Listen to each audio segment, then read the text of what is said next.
Чудо-радио представляет Вера Вьюга. Ой, седьмой, хитрый Новый год.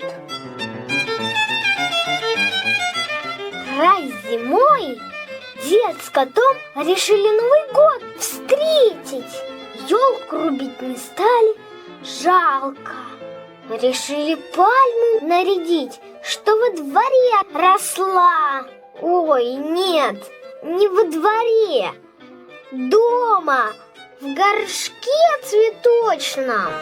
Украсили пальму ватрушками. Ой, игрушками, конечно же, шоколадными зайцами да мандаринами. Красота! Есть не стали. Для Нового года берегли подарки. Ну что, кот, Говорит дед. иди Новый год встречай, а я мандарины с шоколадками постерегу. Кот никогда еще Нового года не видел. Молодой еще потому что. Надел кот лыжи. Ой, нет, валенки. И на улицу, за околицу. На дорогу глядит, не идет ли Новый год. А дед ему в окно.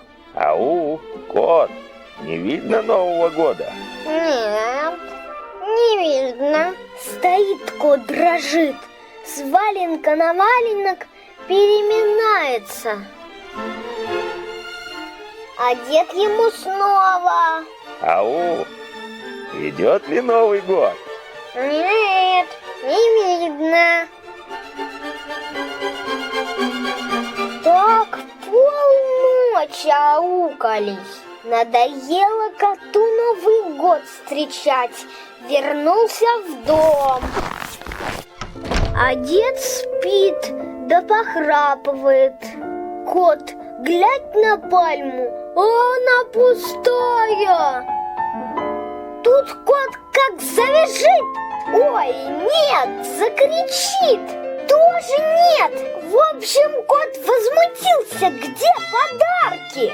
Так Новый год через трубу на минуточку и залетала, и съела.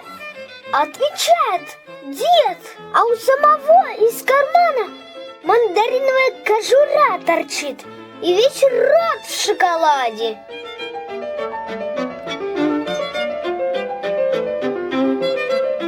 Самое смешное на Чудо-радио.